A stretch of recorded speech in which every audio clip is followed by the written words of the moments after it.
le psaume 51 et le verset 12. Vous remarquerez d'emblée qu'il y a deux parties dans ce verset. Ô Dieu, crée en moi un cœur pur. Quand il faut créer, ça signifie que quelque chose n'existe pas. Dieu créa la terre. Dieu créa l'homme. La terre n'existait pas, l'homme n'existait pas. Mais quand on dit, renouvelle en moi un esprit bien disposé, renouveler, on ne peut renouveler que quelque chose qui a existé. Très souvent, nous disons que ma carte de séjour est périmée, mon passeport est périmé, je vais les renouveler. C'est parce que ces passeports, cette carte d'identité existait déjà. Alléluia. Alors, ce matin, nous nous trouvons dans des situations. La situation de David. David qui dit, Dieu crée en moi un cœur pur. Et il enchaîne, il dit, renouvelle en moi un esprit bien disposé. Ça, c'est le premier cas. Le deuxième cas serait celui-ci. Dieu crée en moi un cœur pur, mais donne-moi un esprit disposé, parce que je n'avais pas cet esprit disposé. C'est les deux situations que nous pouvons rencontrer ce matin dans sa maison, ici. Alléluia. Le roi David avait fait cette prière après avoir péché contre Dieu en couchant avec Bathsheba. Son cœur fut rempli de tristesse, de culpabilité, d'amertume et beaucoup de remords. Mais la conscience de son péché n'a pas été spontanée. Il a fallu qu'il puisse avoir la visite d'un ami pour que David réalise que son intimité avec Dieu était fortement détériorée. Et c'est ainsi qu'il a pu faire cette prière. En effet, David avait déjà oublié, comme la plupart de nous, d'où il venait. Dieu l'avait tiré de très loin.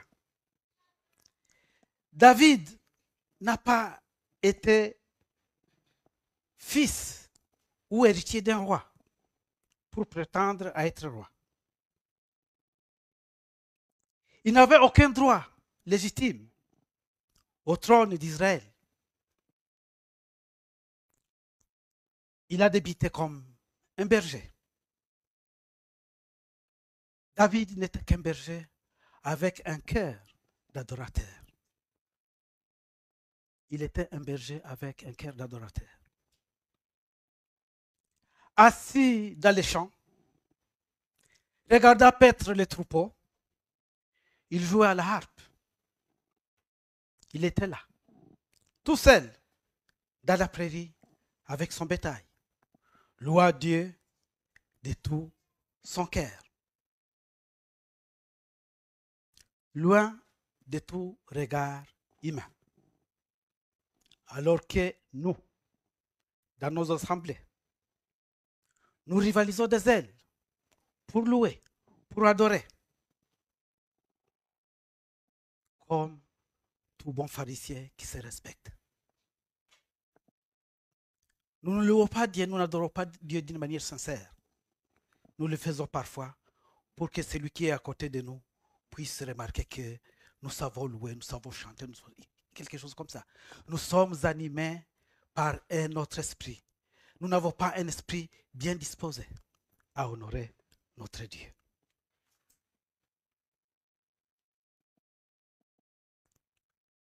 David n'avait pas d'argent. Il n'avait aucune puissance. Il n'avait aucun statut social enviable, à part celui d'être berger. Et parmi nous, personne ne pourrait envier le statut social d'un berger. Même parmi ses frères, les fils de son père Isaïe, il était le plus jeune et le moins considéré. Il n'était pas fort, faiblard. Mais Dieu avait vu quelque chose de précieux dans le cœur de David. Il avait un cœur qui cherchait profondément Dieu, avec un cœur d'adorateur, comme je l'ai dit. Dieu voyait la sincérité de son cœur et l'a choisi pour être oint comme roi parmi ses frères, dont l'athlétique et le gars Eliab, son frère aîné, qui récit d'emblée les choix du prophète Samuel. Or, ces choix de Samuel n'étaient pas les choix de Dieu. Alléluia. Et bien aimés, quand nous accédons à des postes de responsabilité, quand nous sommes sujets d'une quelconque élévation dans la société, comme ce fut le cas du roi David, il nous arrive souvent d'oublier d'où nous venons. Oublier quelle fut notre condition d'antan, d'où Dieu nous a tirés. C'était le cas de David. Le pouvoir lui était monté dans la tête, comme on dit. Mais la Bible déclare que l'homme regarde à l'apparence extérieure, mais que Dieu regarde le cœur. Lorsque vous regardez quelqu'un, vous voyez l'extérieur, ce qu'il porte, sa coiffure, son habillement, etc. Mais lorsque Dieu nous regarde, il voit quelque chose d'autre. Sa première impression n'est pas notre apparence extérieure, mais la condition de notre cœur. Dieu aime un cœur humble qui le cherche. Et Dieu trouva ce cœur dans David. Lorsqu'il jouait à la harpe dans les champs, l'adorant, et l'Éternel s'était dit, oui, l'homme qu'il me faut, c'est celui-ci. Car il m'aime et il me cherche. Alors, Dieu posa sa main sur David et il l'éleva. Il est sorti de ses champs et le plaçant dans le palais royal. David passa du statut de berger, joua de la harpe, à un roi assis sur le trône d'Israël. David s'est mis à grandir en puissance. Il accumula des richesses, acquis un statut élevé, devient célèbre. Les femmes chantaient des louanges à son honneur. Il avait beaucoup de femmes, beaucoup de terres. Il avait plus de puissance qu'aucun homme avait ou qu'aucun homme pouvait égaler. En devenant un homme puissant, quelque chose s'est mis à changer intérieurement en lui. David ne cherchait plus le cœur de Dieu. David ne cherchait plus Dieu. Il se suffisait à lui-même. Oui, on dit souvent que la richesse de ce monde corrompt. On ajoute que l'argent est un bon serviteur mais un mauvais maître. Oui, la puissance absolue corrompt absolument. Alléluia.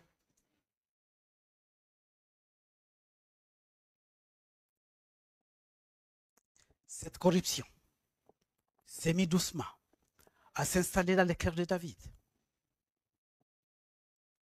Son cœur s'endurcissant. Il est devenu cruel et immoral. Son cœur avait complètement changé. Son cœur ne cherchait plus Dieu. Il ne pensait plus à ce que Dieu voulait. Il pensait uniquement qu'à satisfaire ses envies. C'est ainsi qu'un jour, comme nous le lisons dans 2 Samuel chapitre 11, ces soldats étaient sur les champs de bataille.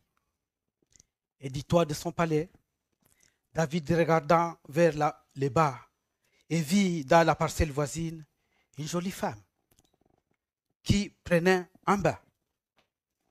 Son cœur s'est mis à la désirer. Il ordonna à ses serviteurs, allez, amenez-moi cette femme. Et pourtant, David savait qu'elle était mariée à son officier qui s'appelait Uri. Mais cela n'avait plus d'importance pour lui. Il commit un adultère avec elle, puis la renvoya. Il pensant qu'il s'en était bien sorti. Jamais personne ne saura ce que j'ai fait.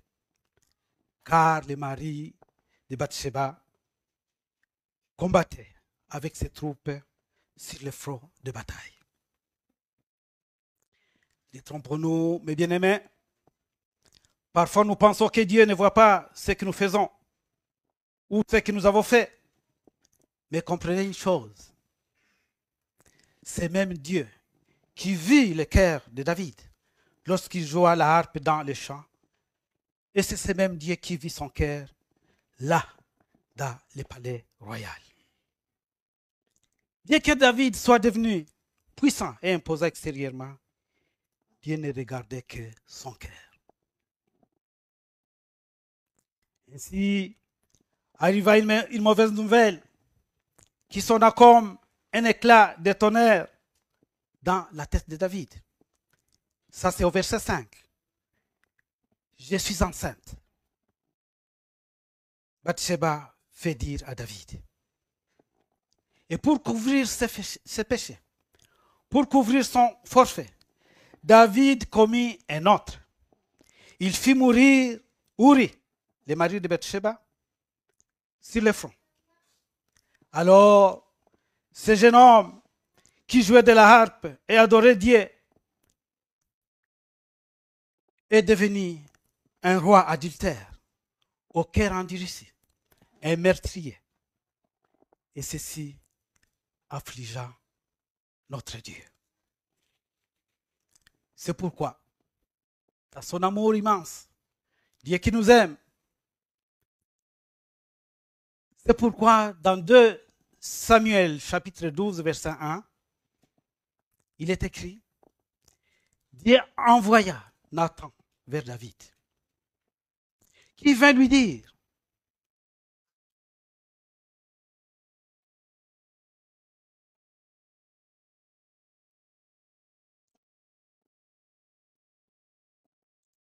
que tu as un problème.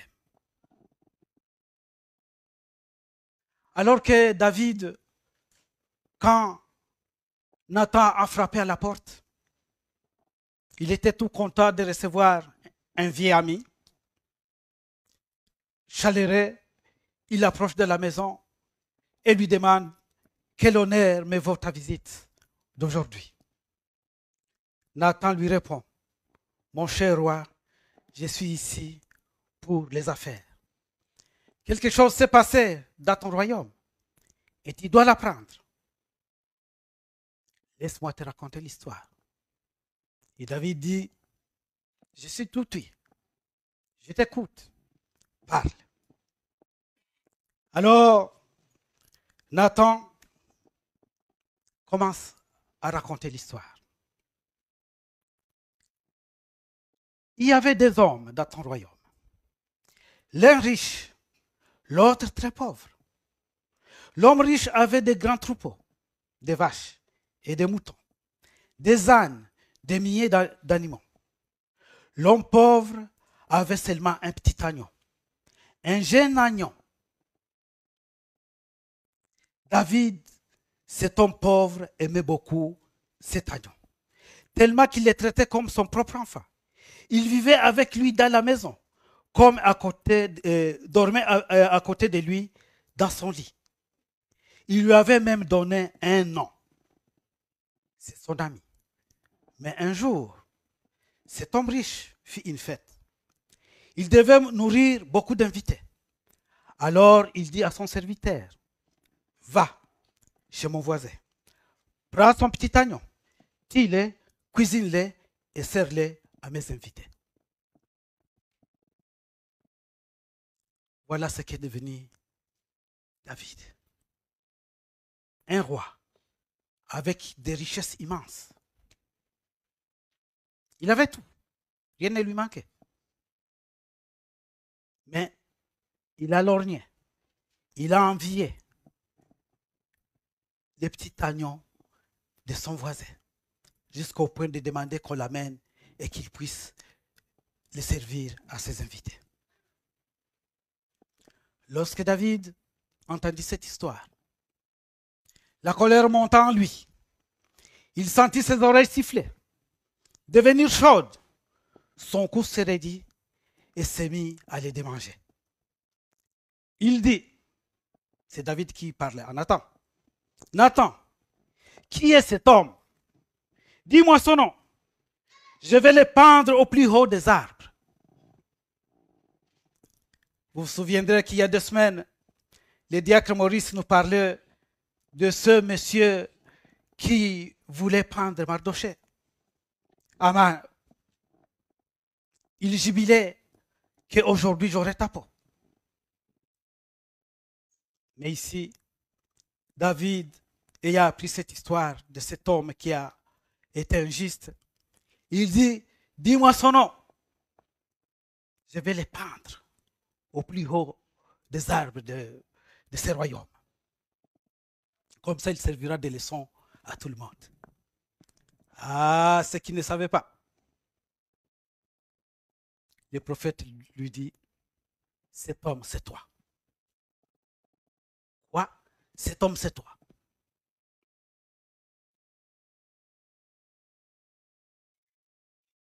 David, tu es cet homme. Pourquoi donc as-tu méprisé la parole de l'Éternel en faisant ce qui est mal à ses yeux? Pourquoi as-tu méprisé la parole de l'Éternel en faisant ce qui est mal à ses yeux? Soudain, David prit conscience de la condition de son cœur. Je pense qu'à ce moment-là, dans ses pensées, il a fait demi-tour dans sa vie passée. Il s'est vu assis dans cette prairie en train de jouer de la harpe pour son Dieu.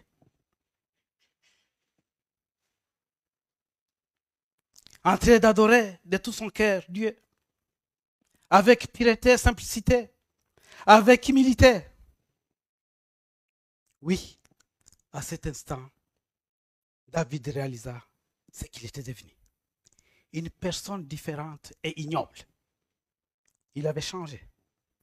Et maintenant, il n'adorait que lui-même. En réalisant la condition de son cœur, la Bible dit qu'il tomba à genoux devant les vieux prophètes. Aussitôt, cette prière de Psaume 51 monta en lui. Ô Dieu, crée en moi un cœur pur. Renouvelle en moi un cœur, un esprit bien disposé. David n'avait pas besoin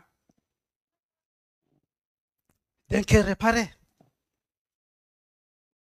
Il avait besoin d'une greffe divine, d'un cœur nouveau. C'est ce qu'il avait besoin. Ce fut le cri d'un homme qui savait qu'il avait besoin d'un miracle, car il ne pouvait pas se changer lui-même. Il n'avait pas la moindre espérance de pouvoir régler les problèmes par lui-même. Il avait besoin d'une greffe divine, d'un cœur venant de Dieu.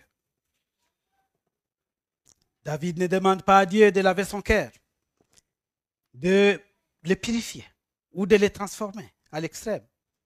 Ce qu'il demande à Dieu, c'est de lui donner tout simplement un cœur nouveau, de remplacer cette pièce défectueuse qui est son cœur par une pièce neuve.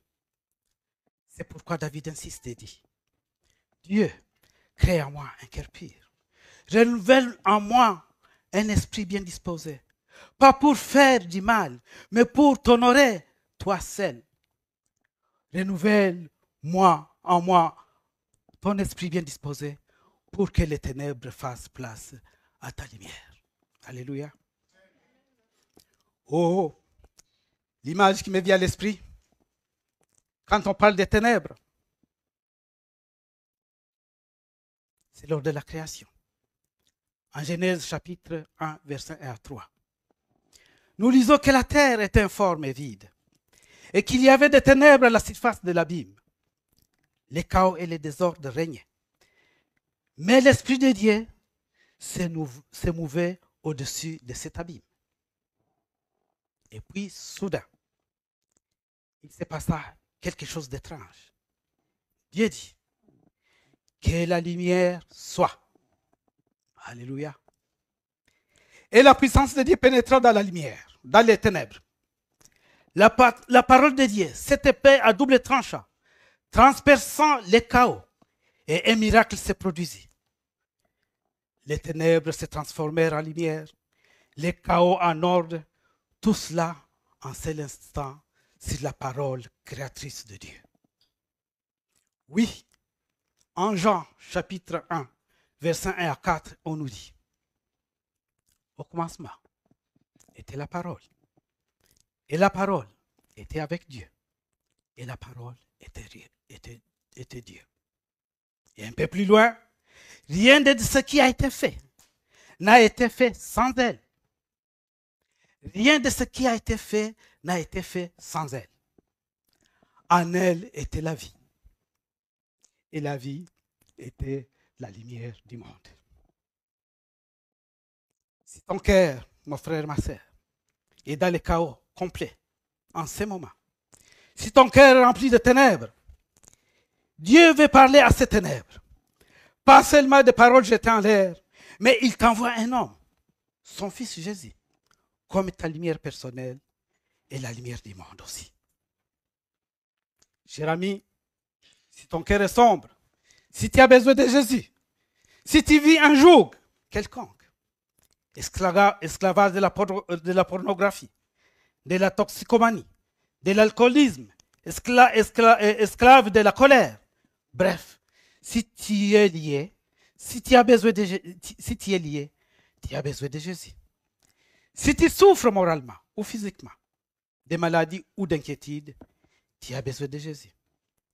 Il est ton meilleur médecin, il est ton meilleur psychiatre. Tu n'as pas besoin d'un meilleur ami. Tu n'as pas besoin d'un petit ami dans ta solitude. Mais tu as besoin de Jésus. Seul Jésus peut te sauver. Seul Jésus peut combler ce vide qui est dans ton cœur. Seul Jésus peut combler tes désirs profonds. Lui seul peut briser tes chaînes et te rendre libre. Seul Jésus peut transformer tes ténèbres en lumière en te donnant un cœur nouveau pour remplacer ton cœur de pierre par un cœur de chair. Après avoir pris conscience de son égarement, David réalisa que quelque chose qui était très en avance sur son époque, il vit que ce dont il avait besoin dépassait ce que le système religieux pouvait lui donner. Dans les temples et dans les tabernacles, ils offraient des sacrifices. Mais ils ne pouvaient pas créer un cœur nouveau. La meilleure chose qu'ils pouvaient faire était de couvrir de vieux péchés pour un temps.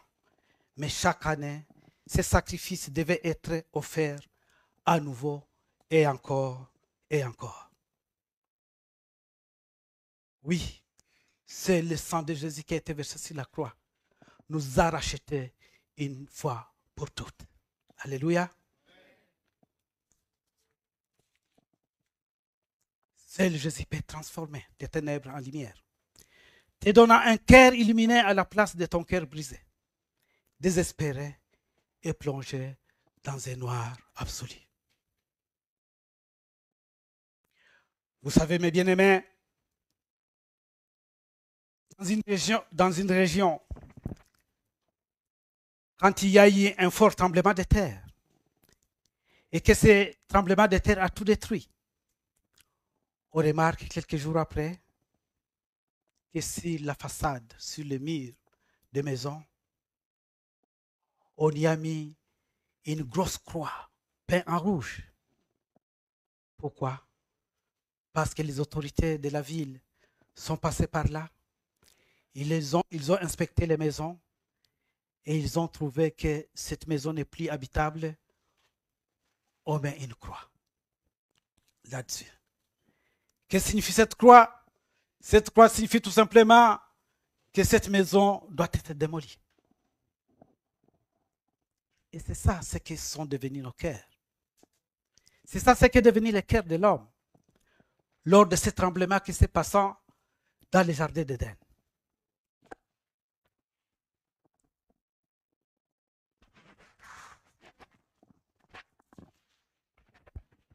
Oui, ces jours-là, quand Adam et Ève péchant, toute la structure fit fendiller. La structure ne pouvait plus résister. Et la seule solution qui restait, il faudrait que cette structure, ce cœur-là, soit tout simplement enlevé. Alléluia.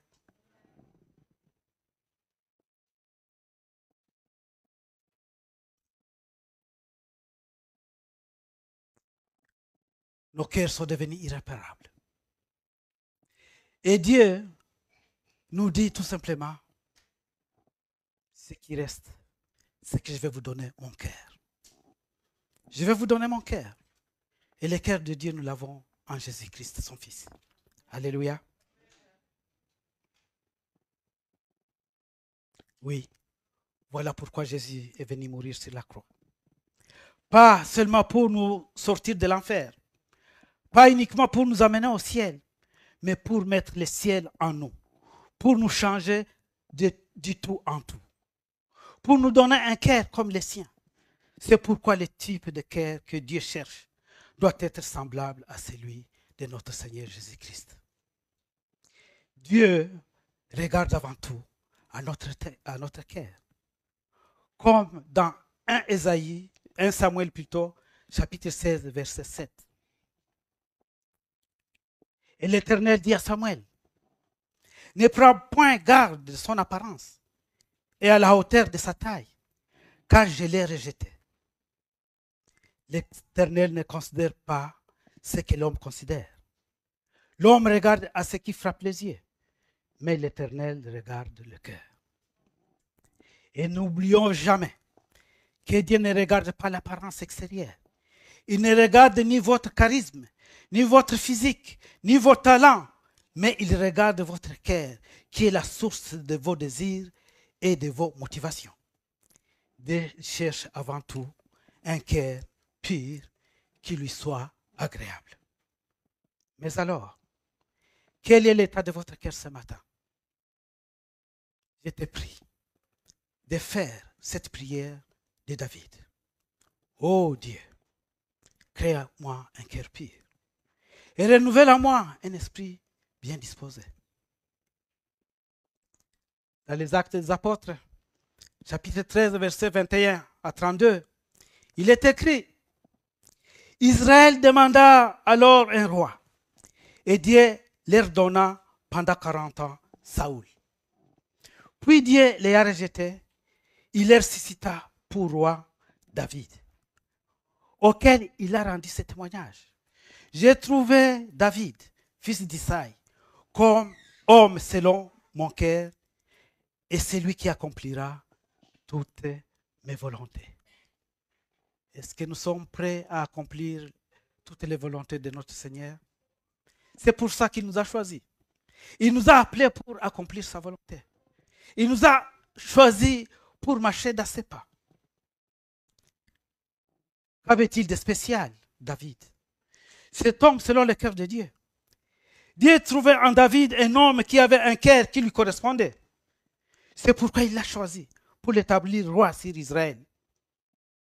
Mais quel type de cœur David avait-il pour que les regards de Dieu se posent sur lui? Bien-aimés, aspirons aux choses les meilleures. Désirons ce même type de cœur pour que les regards de Dieu nous localisent et s'arrêtent sur nous. La Bible nous donne la réponse dans ce même passage des Actes, chapitre 13, verset 22. David avait un cœur selon Dieu, un cœur qui était suffisamment obéissant pour accomplir toute la volonté de Dieu. C'est l'humilité présente dans le cœur de David qui le rendait apte à servir Dieu. Son cœur dépourvu d'égoïsme faisait que David vivait pour Dieu et pour ses semblables. Est-ce que, mon frère, ma soeur, est-ce que ton cœur vit pour Dieu? Est-ce que ton cœur est prêt à servir tes semblables? De son jeune âge, David servait sa famille en faisant paître les brebis. Oui, dans la vie de David, 400 hommes parmi eux, des rejetés de la société, sont venus auprès de David quand il se cachait dans les grottes pour fuir Saoul. David avait été un chef humble pour ces hommes-là.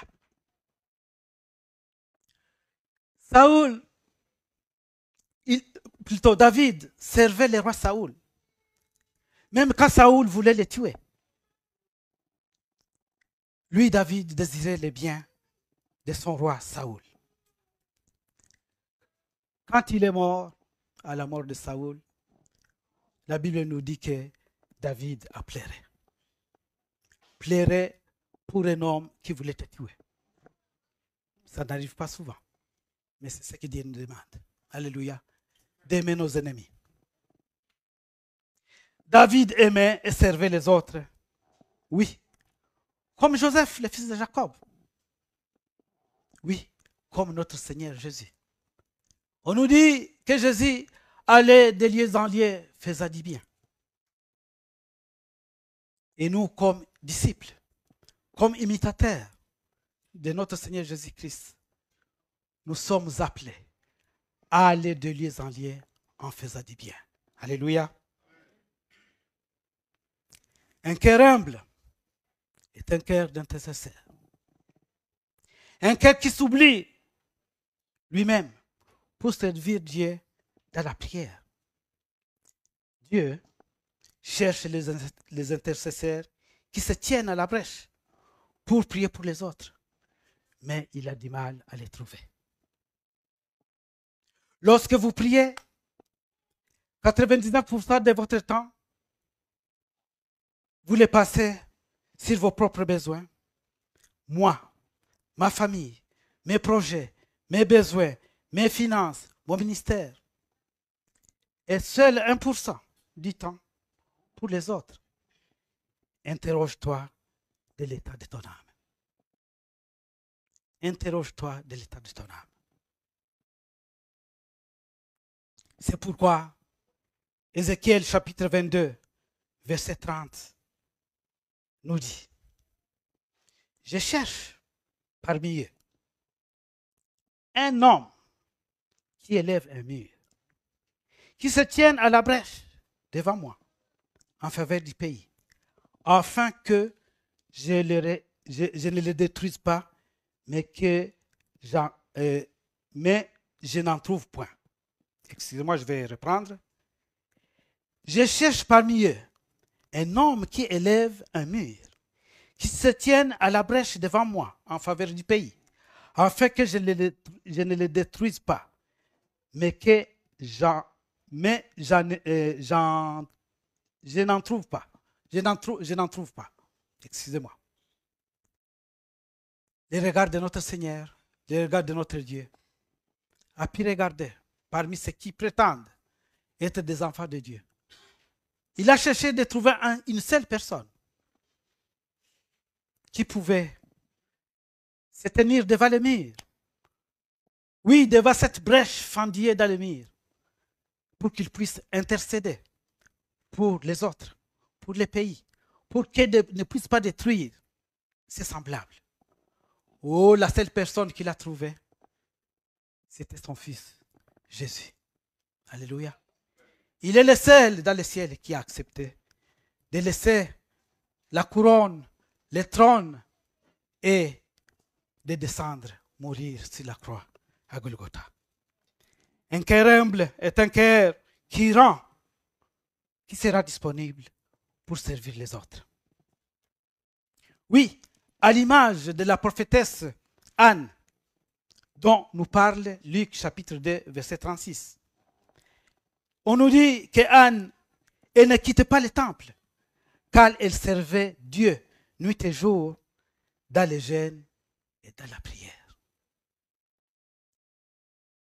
Vous croyez réellement que cette femme passait tout le temps de ses prières à s'apitoyer sur elle-même? Non. Il priait pour les autres. Et c'est pourquoi la Bible nous les donne, nous les cite comme exemple dans les Écritures. Chaque fois que nous prions pour les autres, c'est l'amour qui nous anime. Et lorsque notre cœur est rempli d'amour, nous sommes agréables et semblables à notre Dieu. Alléluia. Ne soyons pas comme ces deux fils de Zébédée, Jacques et Jean, qui sont partis voir le Seigneur pour lui dire, Seigneur Jésus, est-ce que tu peux nous donner une place honorable auprès de toi quand on sera dans ton royaume? Cette demande a suscité des rancœurs parmi les autres disciples et une dispute éclatante. Et Jésus, pour calmer ses disciples, il leur donne une leçon sur la culture du royaume de Dieu. Ça, vous pouvez lire dans Marc chapitre 10, versets 43 à 45. Et il dit ceci, je saute une certaine partie. Mais quiconque veut être grand parmi vous, qu'il soit votre serviteur. Et quiconque veut être le premier parmi vous, qu'il soit l'esclave de tous. Car le Fils de l'homme est venu, non pour être servi, mais pour servir et donner sa vie comme la rançon de plusieurs. Amen. Celui qui veut être le plus grand parmi vous, que ce soit celui qui est au service de tout le monde. Voilà ce qu'on nous demande. Et l'apôtre Paul ajoute dans Philippiens 2:3, ne faites rien, mes bien-aimés, par esprit partisan ou par vaine gloire, mais quelle humilité vous fasse regarder les autres comme étant au-dessus de vous-même. Est-ce que nous sommes capables d'intérioriser cette demande de l'apôtre Paul? Oh Dieu, crée en moi un cœur pur. Sinon, je serais incapable de pouvoir regarder les autres comme étant supérieurs à moi. Renouvelle en moi un cœur bien disposé. Oui, cette prière de David trouve tout son sens. Si vous réalisez aujourd'hui qu'il y a une part d'égoïsme dans votre cœur, et cet égoïsme, il faut le détruire, je vous encourage à faire régulièrement le même genre de prière que faisait David. Si ton cœur contrit et humilié est sincère, voici plutôt, si ton cœur contrit et sincère, voici ce que la Bible te propose comme récompense. Et cela, nous le lisons dans Ézéchiel chapitre 36, versets 26 à 27. Oui, c'est la promesse de Dieu. Je vous donnerai un cœur nouveau. Je mettrai en vous un esprit nouveau. J'ôterai de votre corps les cœurs de pierre et je vous donnerai un cœur de chair. Je mettrai mon esprit en vous Et je ferai en sorte que vous suiviez mes ordonnances et que vous observiez et pratiquiez mes lois. Amen.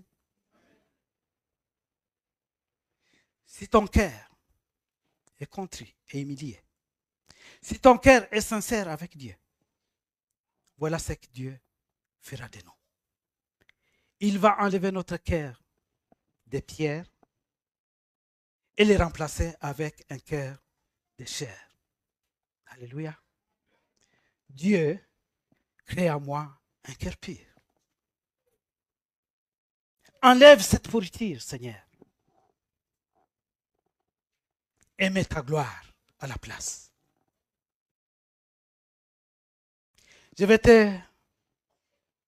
Oui, disons à Dieu, je vais te plaire.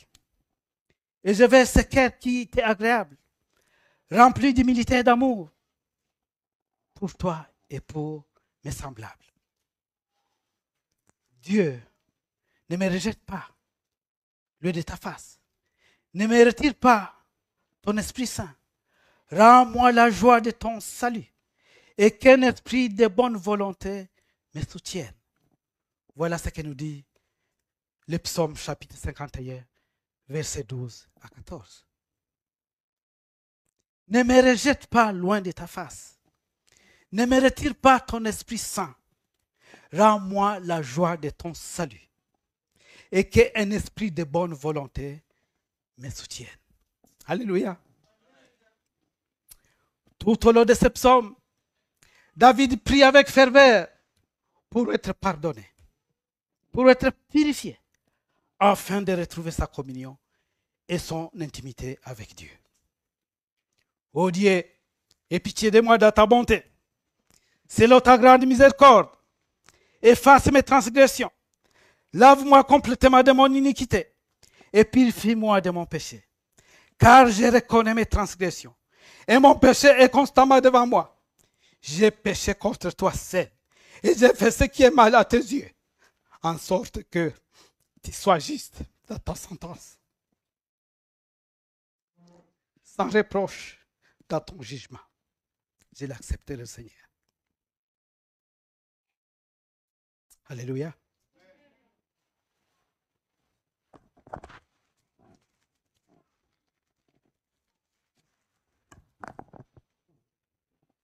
Tous, à un certain moment de la vie, nous nous sommes retrouvés dans cet état attristé par notre péché et rongé par la culpabilité. Lui, David, a s'y trouvé un refuge en l'Éternel. Mais nous essayons de nous soulager par nous-mêmes ou par d'autres moyens sans succès. Dieu veut que nous soyons vrais et honnêtes. Mais souvent, nous rejetons nos fautes sur quelqu'un d'autre ou sur les circonstances. Un peu comme il avait fait Adam et Ève dans les jardins d'Éden. L'homme répondit à Dieu, la femme que tu as mise auprès de moi m'a donné de l'arbre et j'en ai mangé. Et l'Éternel dit à la femme, pourquoi as-tu fait cela? La femme répondit, le serpent m'a séduite et j'en ai mangé. Genèse 3, 13. Voilà ce que nous sommes. Difficile à nous d'accepter nos torts. Et nous trouvons toujours des justifications. Si j'ai fait cela, c'est parce qu'on m'a fait ceci. Soyons sincères avec notre Dieu. Et il pourra nous pardonner.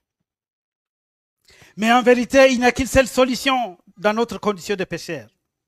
C'est d'admettre, confesser et appeler à la miséricorde de Dieu afin qu'il nous pardonne et qu'il change notre cœur. Ô Dieu, crée en moi un cœur pur. Renouvelle en moi un esprit bien disposé. Mais bien-aimé, Dieu ne méprise jamais un cœur brisé et contrit. Il est fidèle, juste et toujours prêt à pardonner. Alors ne laisse pas tes péchés non pardonnés, tes péchés cachés, t'éloigner de la face de Dieu. Ces péchés font blocus à ta relation avec Dieu. Son amour pour nous est si immense que Dieu n'attend qu'une seule chose, que tu accordes à ses bras pour recevoir son pardon. Tu peux te consoler peut-être, te séduire toi-même en te disant, je ne pêche plus. Ma vie est clean, à l'image de ce jeune homme riche qu'on nous raconte dans Matthieu chapitre 19, versets 16 à 22. Nous lisons seulement les versets 20. Cet homme disait à Jésus, j'ai observé toutes ces choses. Que me manque-t-il encore? J'ai accompli la loi.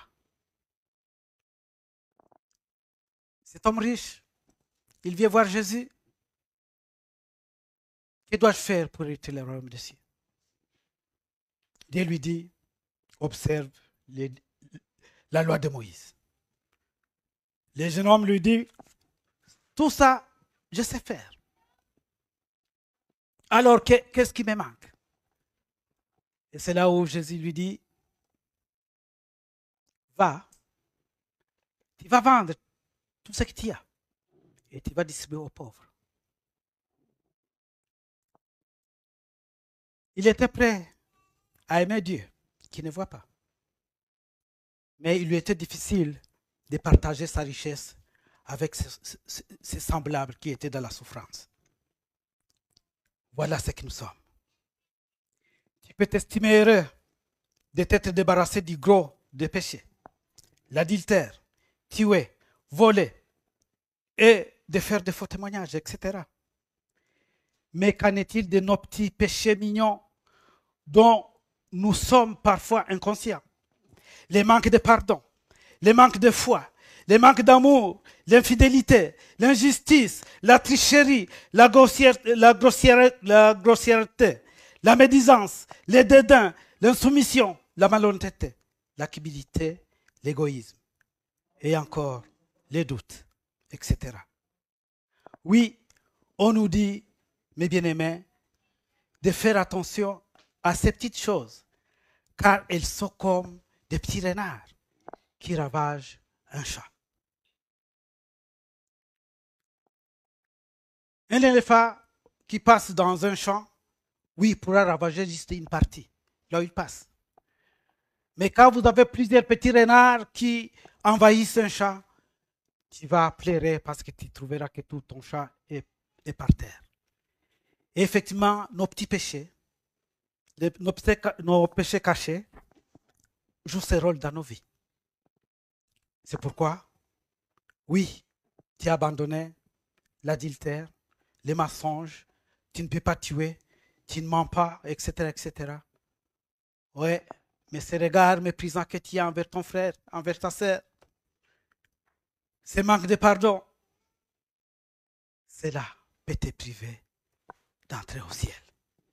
Alors, Seigneur, crée en moi un cœur pur et renouvelle en moi un esprit bien disposé. Nous devons mourir à nous-mêmes pour que notre nouvelle nature puisse prendre toute la place, disait Jésus à Nicodème. On nous recommande de ne pas avoir une haute opinion de nous-mêmes en cherchant les honneurs. Oui, il y avait une fête telle que nous le rapporte Luc chapitre 14, versets 7 à 14. Et les convives viennent, ils se placent dans la salle. Et comme souvent, nous sommes friands des honneurs, en entrant dans la salle, tu vas choisir la bonne place, la meilleure place possible, visible. Mais cette place peut-être elle était réservée à quelqu'un, un invité, des marques pour celui qui vous a invité.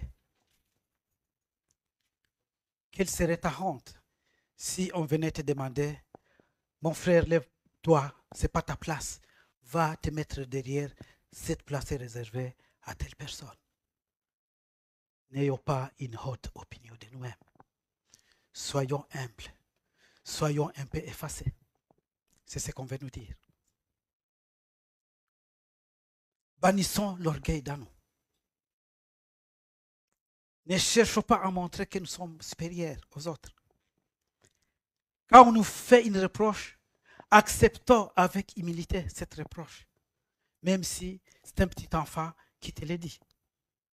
Voilà ce qu'on appelle avoir un esprit rempli d'humilité.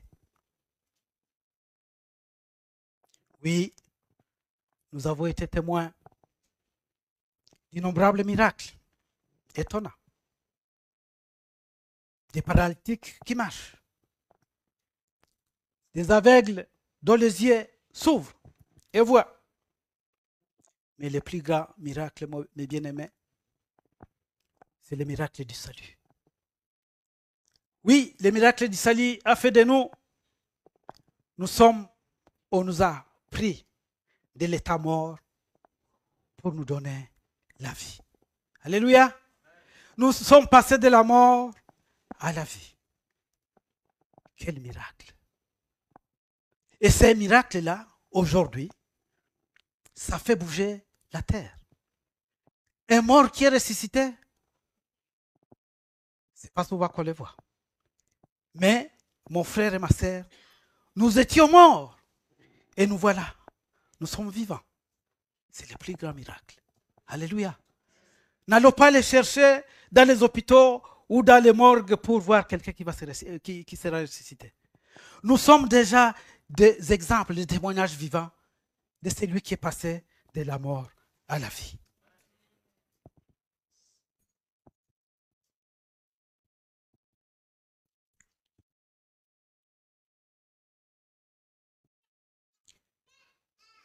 Mes bien-aimés, ayons ce désir profond de David. Ô Dieu, crée en moi un cœur pur. Renouvelle en moi un esprit bien disposé. Un esprit bien disposé pour toi, Seigneur. Je garderai mon cœur. Plus que toute autre chose, j'ai besoin de cette greffe divine que tu m'offres dans ta grâce. Ô Dieu, crée en moi un cœur pur qui a horreur des œuvres manifestes de la chair.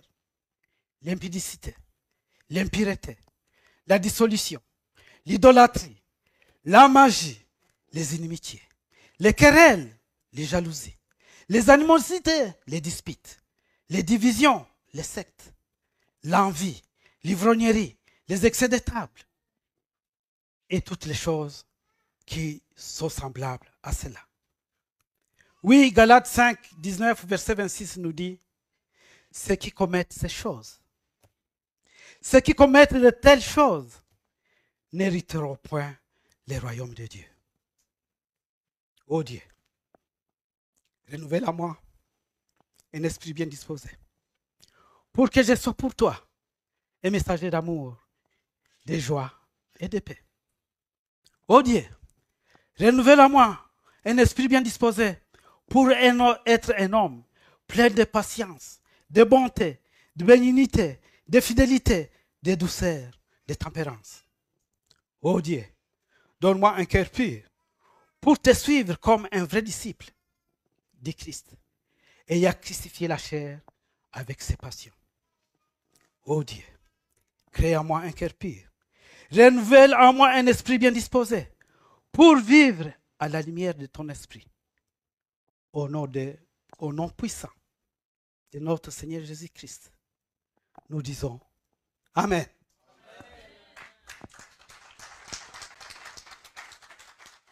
Tu vois mon cœur est devant toi. Dis-lui quelque chose, mon frère, ma soeur. Il passe à travers les rangs. Ne regarde pas ton frère, ne regarde pas ta soeur. Jésus est à la porte, il dit, je suis à la porte de ton cœur, je frappe. Si tu ouvres, c'est toi qui ouvriras. Il ne forcera jamais. Il dit, si tu ouvres, je rentrerai. Je souperai avec toi et toi avec moi. Ça veut dire que tu sauras que tu es en communion avec lui. Tu le sauras, ce n'est pas un sentiment. Non, tu le sauras. Que là, mais je suis en communion avec lui. Tu le sauras. Alors répands-toi. Répentons-nous, mon frère, ma soeur. Oh Seigneur, je te supplie. Là où, Seigneur, je n'ai pas joué mon rôle. Là où, Seigneur, j'ai été désobéissant. Là où j'ai eu le cœur dur. Là où je n'ai pas aimé mon frère comme je devais. Là où, Seigneur, j'ai eu un sentiment d'orgueil. Alors que je devais manifester l'humilité. Là où, Seigneur, j'ai voulu avoir le projecteur sur moi-même et non sur toi, je te demande pardon.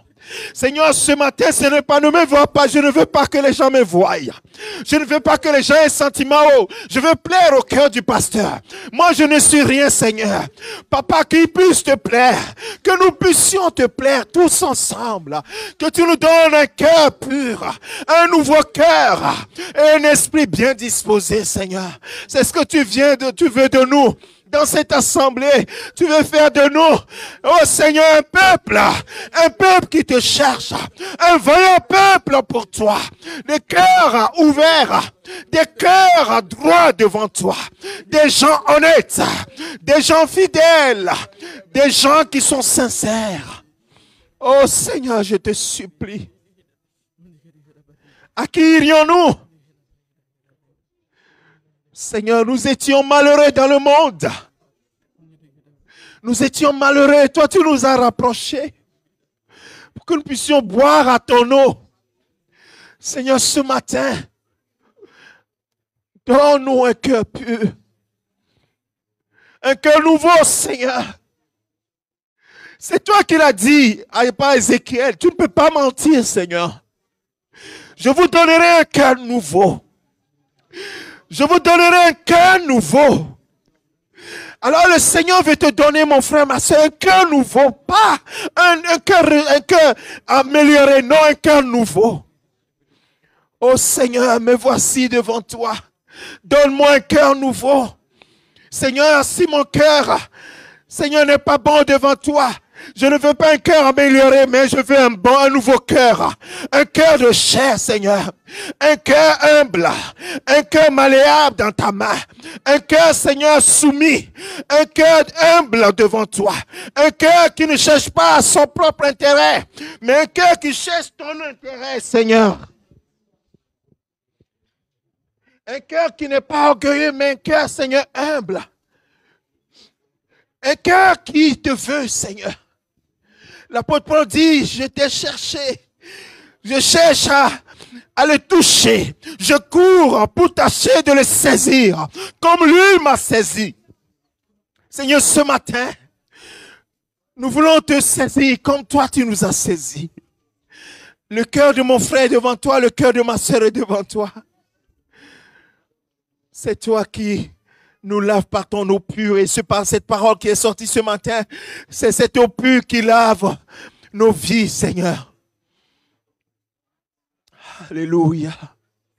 Merci, Seigneur, pour l'œuvre que tu as accomplie au milieu de nous. Pour la régénération, Seigneur, que tu opères au milieu de nous. Merci, Jésus. Alléluia.